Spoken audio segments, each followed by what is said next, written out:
The sky of Varney's 9 was not just cold, it was hostile. Its twin suns barely managed to light the jagged crystal forests, and the air shimmered with freezing ion storms. The native Varnesians, tall and translucent, with skin like fractured glass, had long since abandoned hopes of life beyond the heedless poles. Their cities, if they could be called that, were frozen spires reaching from icy chasms, populated only by a cautious few who dared leave their biodomes. For centuries, Varnesians believed their planet was uninhabitable. That is, until a lone spaceship appeared above the horizon, cutting through the ion storm like a streak of living fire. It was not a Varnesian vessel. Its design was crude by local standards, angular, heavily armored, and with engines that hummed in a deep, confident tone. But it carried something far stranger than its design suggested. Inside the ship, Captain Jonah Creeder, human, sat in his pilot chair, gripping the controls with calloused hands. Around him, the cargo hold hummed with life, though it was mostly concealed under heavy biosafety containers. Jonah had traveled light years, through war zones and asteroid storms, not for glory, not for profit, but because he had promised, and humans always kept their promises. As the ship descended, the Varnesians outside froze, not in fear at first, though fear came quickly, but in sheer disbelief. They had never seen a human before.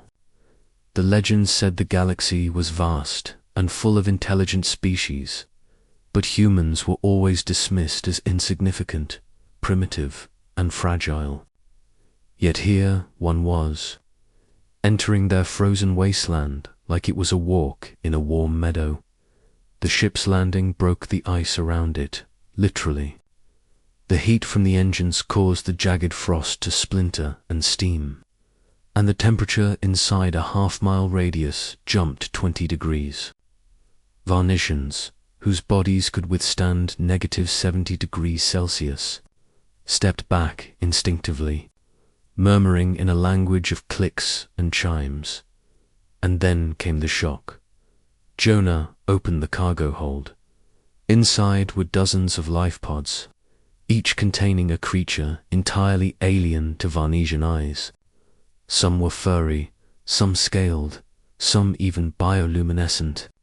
Some were tiny, no larger than a hand. Others were already the size of small humans.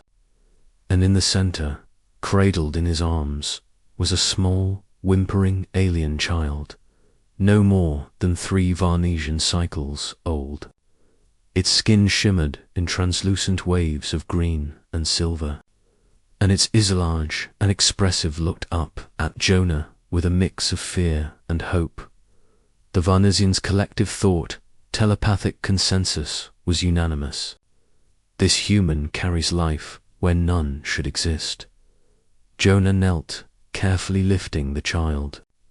"Easy there," he said, in a voice rough from years of space travel, but warm, like a fire in a cold cave. "I've got you," the Varnesians gasped. Speech, not the telepathic hum they were used to, but words. Words from a human. Words that carried an authority the galaxy had long underestimated. "Why are you here?" a tall, crystalline Varnesian asked, stepping closer despite the cold. Its voice was a musical vibration that made the air itself quiver. "I'm here to save them," Jonah said simply, his eyes never leaving the child in his arms. "This planet, it's beautiful, but it's dying. The storms are killing everything. I've been sent to relocate survivors from the outer sectors before they're lost forever." The Varnesians looked at each other, their translucent forms flickering nervously. They had never thought of the universe as a place where anyone cared. They had only survived.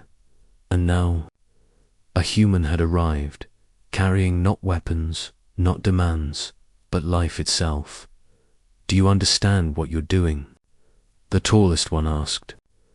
You cannot survive here. This planet is lethal to your kind. Jonah smiled.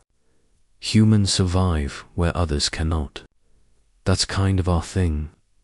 The Varnesians could hardly comprehend it. Every story they had heard about humans spoke of fragility, of short lifespans, of physical weakness. And yet here was one, not only surviving, but holding the lives of dozens of alien children as if it were nothing. Will you let us help you?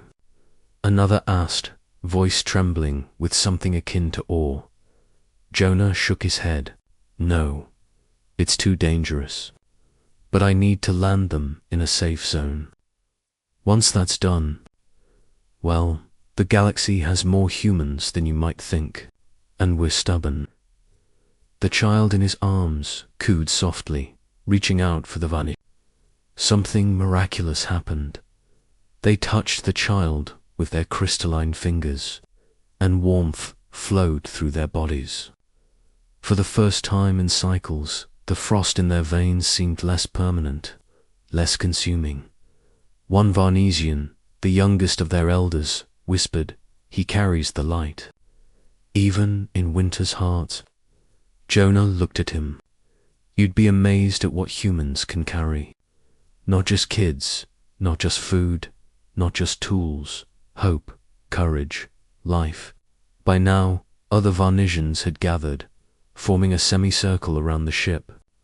Jonah began unloading the life pods, carefully placing each alien child onto insulated mats that would protect them from the planet's harsh environment. The small aliens stirred, some opening eyes, some chirping, all sensing safety for the first time in their young lives. The Varnesians were silent, overwhelmed. They had always seen themselves as caretakers of the frost, but never as participants in something greater. And here was a human, a single individual, changing their world in ways they could hardly imagine. Hours passed. By nightfall, the storm had begun to ease, the crystal forests reflecting the twin moons in shards of silver. Jonah finally stood back, wiping frost from his brow. The children were safe, and the Varnesians were different, warmer, alive. The eldest Varnesian stepped forward, voice trembling. You are not just a visitor. You are something beyond comprehension. How can one of your kind do this? Jonah shrugged, tired but smiling. We just care. That's all. We don't always get it right, but we try. That's what makes us humans. For a moment, the Varnesians couldn't respond. The words didn't just resonate, they echoed, reverberating through ice and crystal alike.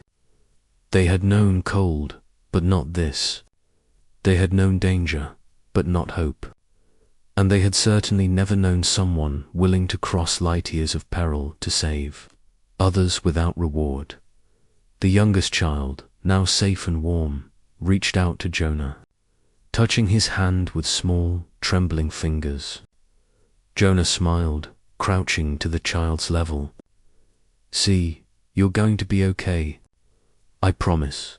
The Varnesians watched silently as the human and the alien children shared a moment that transcended species, transcended fear.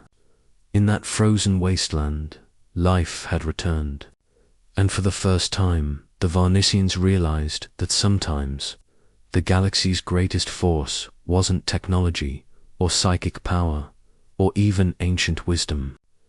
It was a human. Jonah finally prepared to leave, his ship now empty except for essential supplies. The Varnesians stepped aside, bowing not in fear, but in respect. The ice around them seemed less bitter, less permanent, as if it too understood what had happened. Before departing, Jonah looked back. Remember, he said, his voice carried by the wind, life is worth every risk. Never forget that. And then the spaceship rose, engines roaring like a heartbeat, cutting through the cold Varnesian sky. Below, the crystal forests shimmered in the moonlight, alive with something they hadn't known in millennia. Hope. The Varnesians would tell this story for cycles to come. They would speak of the human who entered their frozen world, carrying life in his hands, and changed everything. They would speak of courage, of selflessness, of the small, stubborn creatures called humans who could defy even the harshest planets. And somewhere among the stars, Jonah Creed would continue his journey, carrying life to the edges of the universe. Because that's what humans did. Asterisk.